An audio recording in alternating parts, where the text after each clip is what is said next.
दिशा न्यूजला सबस्क्राईब करा आणि बेल आयकॉनवर क्लिक करून आपल्या परिसरातील बातम्या सर्वात आधी पहा.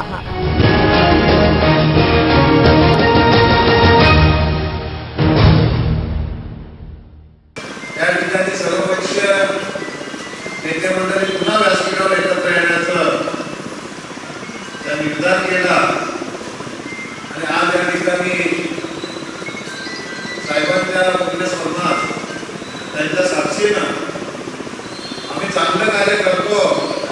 आमच्या मनामध्ये कुठलाही राजकीय मतभेद राहणार नाही. सत्ताधारी विरोधक हा विषय आम्ही कदापि मनाला स्पर्श करणार नाही. या भावनेने आम्ही एकत्र आलेलो हा संदेश आपण त्यांच्या पुण्यस्मरणाच्या दिवशी जनतेला द्यायचा आणि हीच भावना आपण समोर ठेवून काम केलं.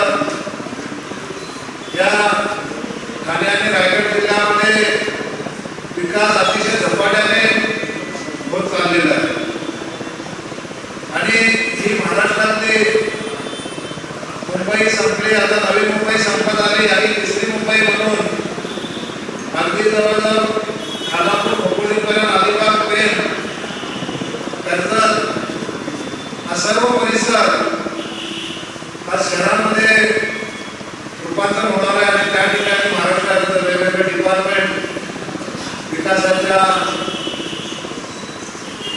त्या ठिकाणी सुरुवात केलेली आहे आणि म्हणून त्या ठिकाणी शेतकऱ्यांवर जर कुठे अन्याय होत असेल, एखादा प्रकल्प चांगला असेल परंतु शेतकऱ्यांचा जर फायदा होत नसेल तर तो शेतकऱ्यांना फायदा देण्याचं काम माझ्या बहुजन समाजाला फायदा देण्याचं काम आम्ही मंडळींनी घेण्याचा या ठिकाणी निर्धार केलेला आहे. म्हणून बंधूंनो, या ठिकाणी एअरपोर्टमध्ये पण आम्ही सर्वपक्षीय कमिटी स्थापन केली. त्या ठिकाणी कुठलाही मतभेद न ठेवता अगदी कुणालाही क्षेत्रक्षेत्रफळ मिळू नये यासाठी आम्ही त्या ठिकाणी ठाकरे कमिटी स्थापन केल्या. कमिटीमध्ये आम्ही सर्व मंडळी एकत्रित येऊन खरी परिस्थिती पडद्यावर बघितली आणि जवळजवळ 362 झिरो क्षेत्रफळ मिळणाऱ्या तिथल्या ग्रामस्थांना आपण क्षेत्रफळ मिळवून देण्याचं काम केलं. सिडकोचे अध्यक्ष प्रशांतदादा या ठिकाणी बसलेले आहेत. सिडकोच्या माध्यमातून एअरपोर्टचा प्रोजेक्ट असेल, नैना असेल, आपल्या विभागाचा विकास होत असताना कुठेही शेतकऱ्यांना जाचक असे अटी लागू नये त्यासाठी आम्ही मंडळी त्या ठिकाणी प्रयत्न करणार आणि म्हणून सुदैवाने आज या ठिकाणी सिडको स्थापन झाल्यापासून माझ्या माहितीमध्ये की प्रकल्पग्रस्तला त्या ठिकाणी सिडकोचं जन्मपद मिळालं नव्हतं. आपल्या सगळ्यांच्या कृपेने आज प्रशांतदादा जन्मन आहे. नक्कीच सिडकोमध्ये ज्या काही समस्या असतील त्या पारदर्शकपणे सुटतील असं मी त्यांच्याकडून आपल्याला या ठिकाणी ग्वाही देतो. जर आपण एखादं कार्य समाजासाठी करत असू तर तो मी केला म्हणून आपण विठोबा पेटवण्यापेक्षा मी माझ्या समाज बांधवांसाठी केलेला आहे आणि माझ्या समाज बांधवांनी मला जर या ठिकाणी लढण्यासाठी जे काही ताकद दिलेली आहे, जे काही मला हक्क दिले, अधिकार दिलेला आहे, त्या अधिकाराच्या बळावर मी समाजासाठी लढत राहील आणि तो ज्यावेळेस समाजासाठी मी लढून समाजाला न्याय देईन त्यावेळेस माझ्या खरं कार्याची प्रचिती मला दिसेल. आणि मग दिवा पाटील साहेब म्हणत होते की शेवटच्या क्षणापर्यंत मी रणकर्ण लढतपर्यंत आणि खरी गोष्ट आहे की जैन पिढीचा 12.5% भूखंड फक्त कागदावर आपल्याला त्या ठिकाणी देईल असं सगळे नेते मंडळी त्यावेळी सांगत होते. आधी काँग्रेस सरकार असेल, भाजप सरकार असेल, कोणी सरकार कोणाचं असू द्या, परंतु जैन पिढी प्रशासनाने शेतकऱ्यांच्या विरुद्ध सुप्रीम कोर्टामध्ये जाऊन कुठल्याही प्रकारचा 12.5% भूखंड देता येणार नाही असा निर्णय सुप्रीम कोर्टामध्ये आपल्या विरुद्ध गेलेला असताना सुद्धा ज्या 12.5%साठी एक ऐतिहासिक 1984चा लढा दिवा पाटील साहेबांनी त्या ठिकाणी केला, मुलांच्या शेतकऱ्यांनी केला आणि त्या लढ्यामध्ये 5 हुतात्मे गेले. त्या हुतात्म्यांचा रक्त वाया नाही हे शांतपणे सांगतात दिवा पाटील साहेब. तो 12.5% जर सुप्रीम कोर्टाने जर शेतकऱ्यांचा 12.5% जर मिळत नसेल तर मी पुन्हा रणांगणावर उतरेल आणि ते पुन्हा रणांगणावर उतरले आणि 12.5% भूखंड आपल्याला मिळवून दिला. हे विसरता का? आज कोणाला भूखंड किती मिळाला त्याच्यात जाऊ नका. परंतु अनेक लोकांना वाटत होता की 12.5% भूखंड 1984 चा लढा 1990 साली JNPT बंदर चालू झाला आणि आज जवळजवळ 25-30 वर्ष झाले आम्हाला 12.5% भूखंड मिळत नाही.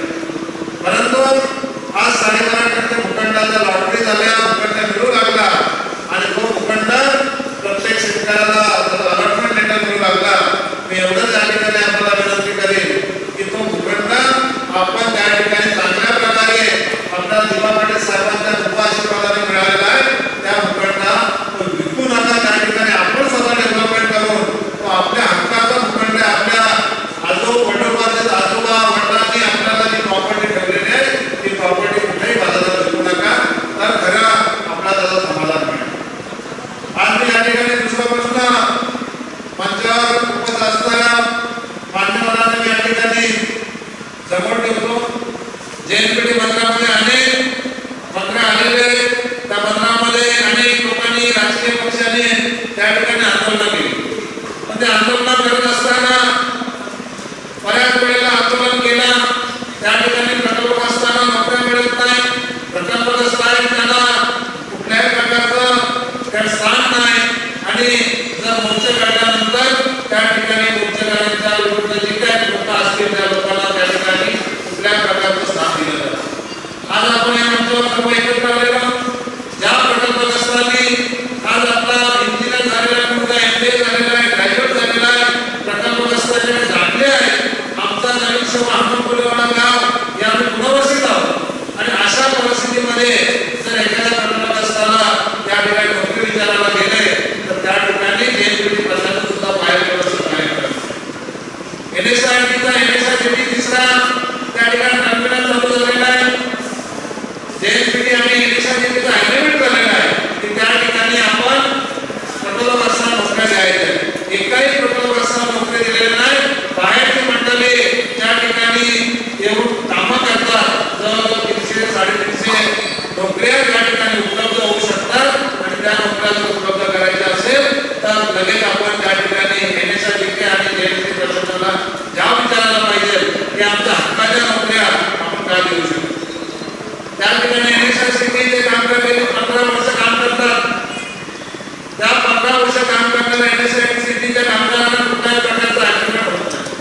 आम्ही सर्व मंडळी एकत्र बसून जो अग्रीमेंट आम्ही केला त्या अग्रीमेंट 2016 साली संपलेला 2019 साली कुठल्याही प्रकारच्या कामगारांना त्या ठिकाणी न्याय दिला जात नाही आणि आता त्या ठिकाणी मोठं लावलेलं आहे की तुम्ही 2027 पर्यंत पॅकेज एकदाच तुम्ही ऍक्सेप्ट करा आणि जबरदस्ती सहाय्य घेतल्या जातात. तर अशी त्या ठिकाणी जुलूमशाही जर आपल्या कर्मचाऱ्यांना आपल्या पटवण्यासर होत असेल तर या हिंदुस्थानच्या या भारत देशाच्या महाराष्ट्र राज्याच्या कुठल्याही लेबर कायद्यामध्ये की तुम्ही 10-12 वर्षाचा अग्रीमेंट एकदाच करा हा कुठला कायदा नाही.